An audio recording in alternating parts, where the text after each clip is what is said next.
country. What is even worse for us now is that no one is safe again in the country.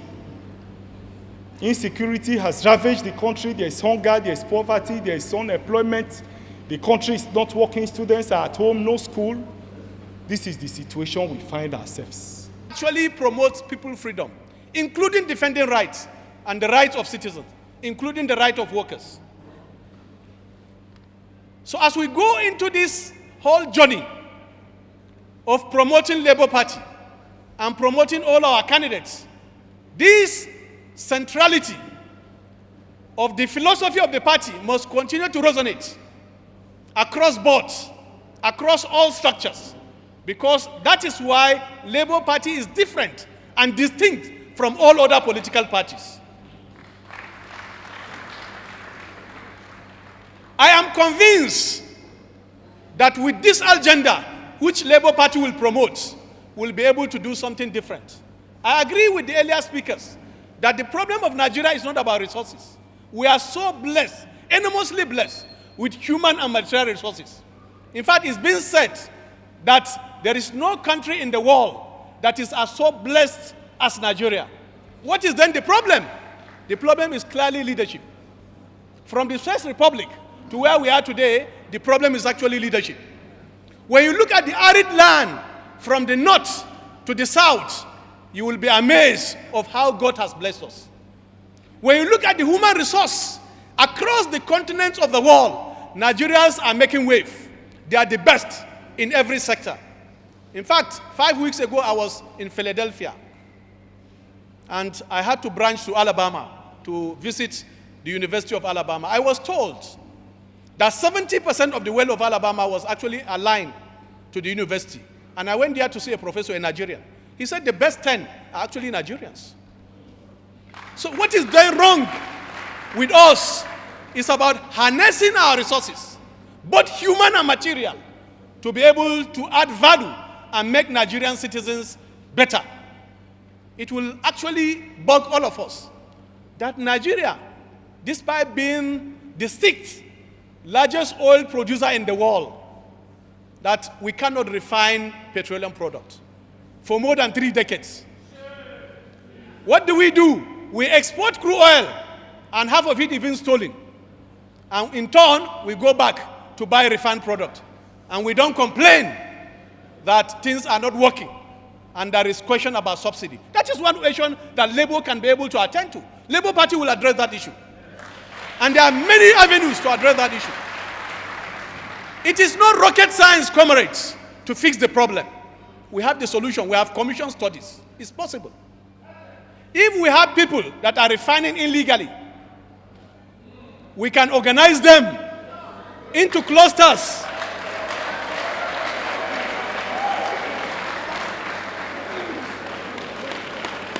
And continue to refine. Let us get the oil producing states into the agenda. It is possibility. We have done a study. It's 18 months to build a modular refinery. Today, one of the commodities that is out of reach of every home, every business, especially small and medium-sized enterprises, is diesel. I heard our friend Obasanjo complaining that his business is going down because he cannot afford diesel. This is the same problem. We say fix it. And you can see, out of office, people are now lamenting. It's easy. The easiest commodity to refine is actually diesel. And once you fix the modular refineries, in every oil-producing community, let us bring these youths, fix our refineries. They will be able to actually start with diesel. And therefore, let us stop importation of diesel.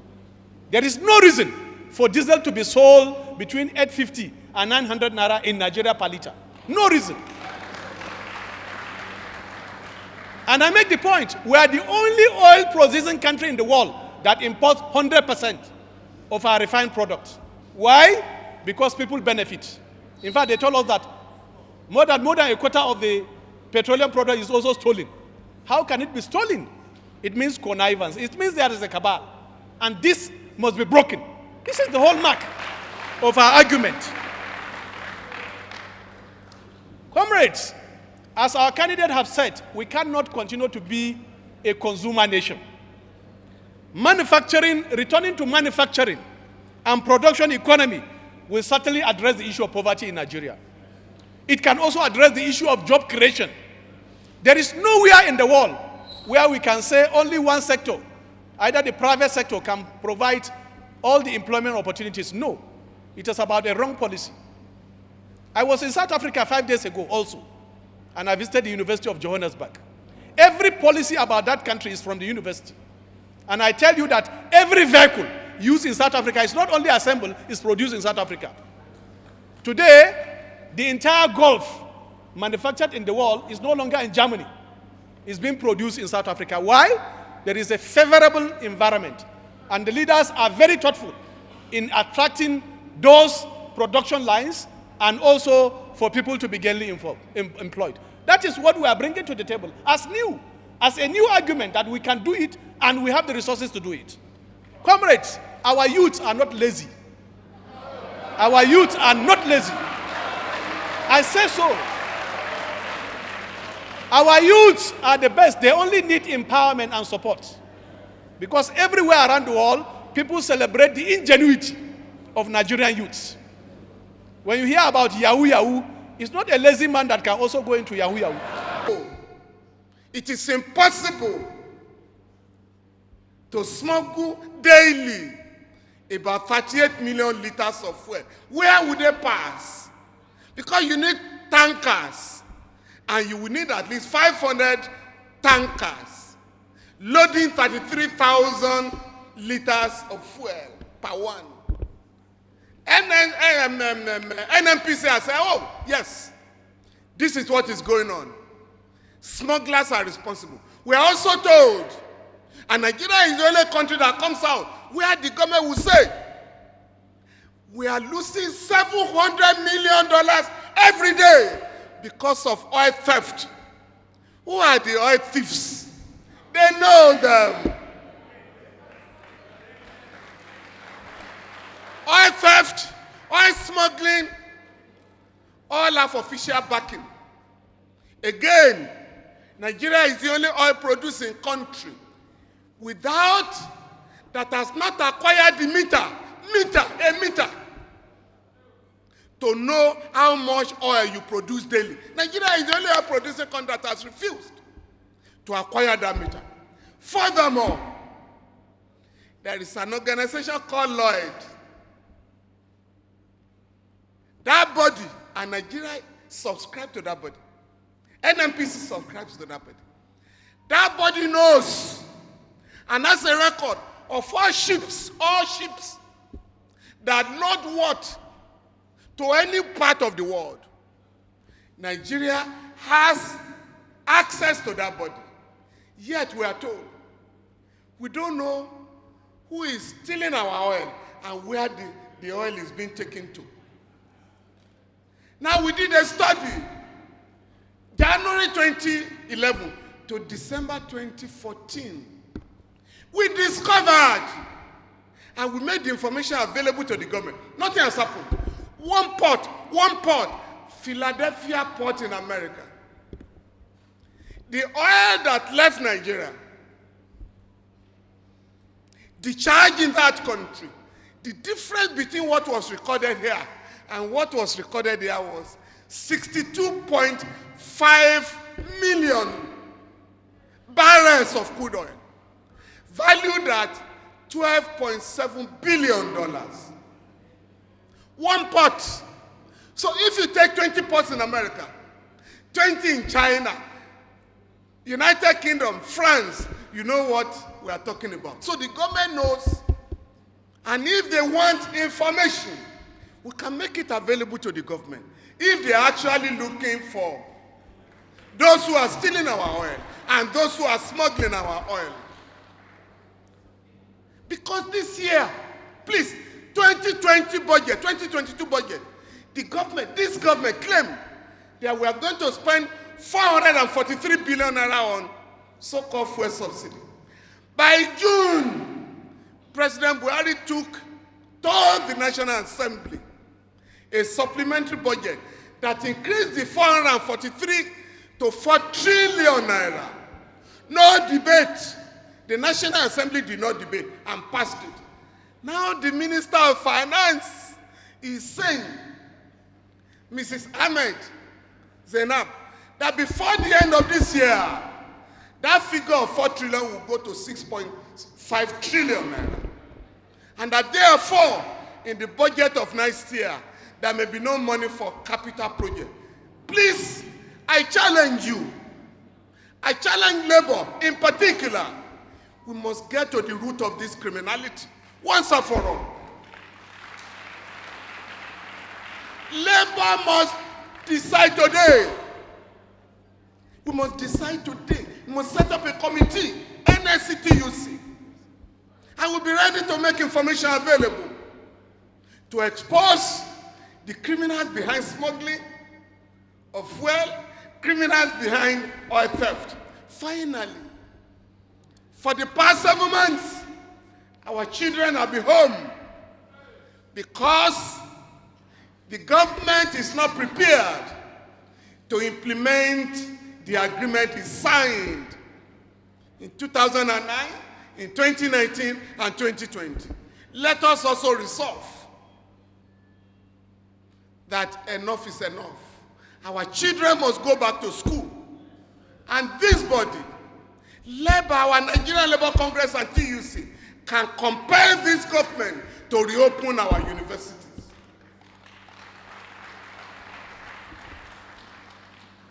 I was very reluctant to come here to speak because, as Fidel Castro once did, he went to America and they asked him to speak. He said, I don't want to offend a powerful enemy in his own territory.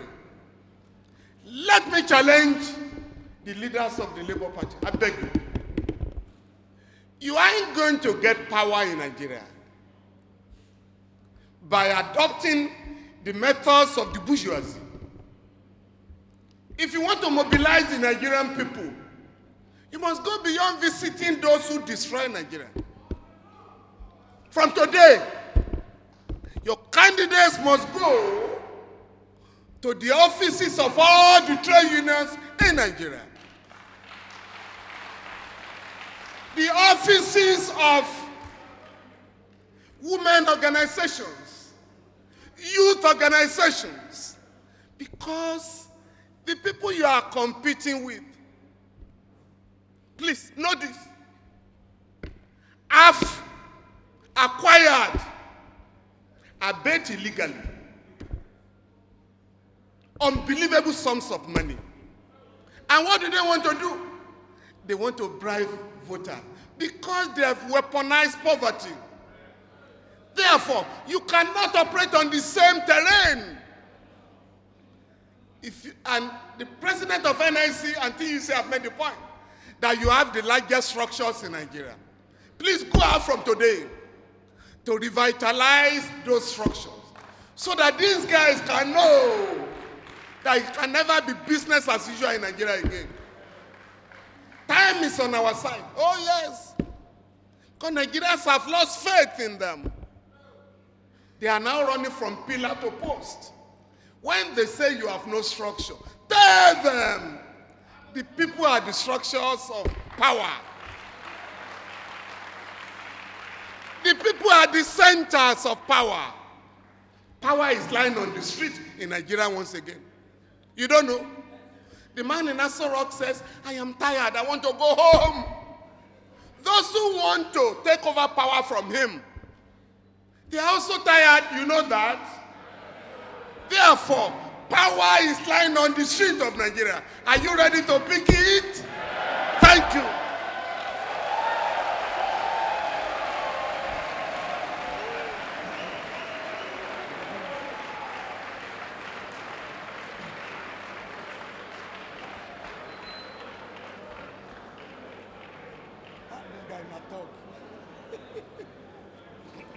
Total agricultural export last year, $120 billion. If Niger State had done 1% of that, 1% is $1.2 billion. Multiply it with the real rate, 650, is over 750 billion naira. That is 5 times their budget. They are waiting to share 3 billion a month. In a year, it comes at 6 billion. What type of country is that? We must stop this consumption and go to production. I was in Taraba. Governor told me that the money they are getting is less. I said, Governor, Taraba is 54.6 thousand square kilometers of land. Belgium is 30.9. Israel is 22.1. So Taraba is bigger than Israel and Belgium. Total export of Israel last year is $59.8 billion. If combined with Belgium, you will know. What are you saying here? You can grow flour here in Mambila. You can grow tea. You can grow coffee. Kenya got over half a billion naira from flour export. Ethiopia got from coffee $1.1 billion. Sierra Leone with all their problem, 1.4 billion in tea. What is happening in this country? This country must move from consumption to production. Let's get the country to move. And you labor are the ones that will determine it. Leave them with their structure. They've told you what they're stealing. We'll tell you what they're missing. I just gave you an example of what 1 month can do to solve ASU strike. Nigerians all over the world doing well. The only thing that is happening is that we have not determined that enough is enough. Enough is enough. Let's, for the sake of our children, go back to your house and look at your children and ask yourself, what society are we going to build for them? Tell me, let us document and agree. This is what we are going to do. I am not offering anybody any excuse. The excuse will be, we'll go there, if it's not working, all of us will see it. But this time, we have to stop it. He said it. People are refining illegally. People are doing wayo illegally. Go to, with the time Indians are not wanted, they turned it into another thing. They become control of ICT. The same Yahoo people, they used to do it. They turned into this thing. They become control of ICT. If people are doing refining illegally, let's build let's call them and see how we can work with them, make it illegal, support them, finance them. So we can earn money from it and create jobs. But we must stop. It is come to an end. My appeal is that, please, even if I'm not part of what you are doing that day, what I want to see, Mr. President, is documented things you want to happen. And we will agree. This won't be only one retreat. We'll do it now, we'll do another one, and after election, we'll sit down, maybe with Falana and write the agreement, and agree. So if it's not working, the person goes home. It is people who demand, it's not law. But it's just they have not left now. It is not there's no constitution in Britain that says if you go to party, you go. No, it is the people that said, you say we won't go to party, but you went to party. We don't want you again. And his party removed him. It must start here. It must start here. When people don't want to, they go home. You must not stay. Election next year will not be based on ethnicity. We've had it before. It will not be based on religion. There's no place for Christians to buy food cheaper. There's no place Muslims to buy food cheaper. It must not be by my turn. It's nobody's turn. It must not be by connection. Any of the primordial reasons they've used. Election next year must be based, one, on character we can trust, verifiable where it's coming from. It must be based on competence, capacity, and commitment to start turning around Nigeria. Thank you and God bless you.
Sorry. Great Nigerian people. Great Nigerian people. Taking that photograph, let's get set for the very next item, which is the party membership. Sir.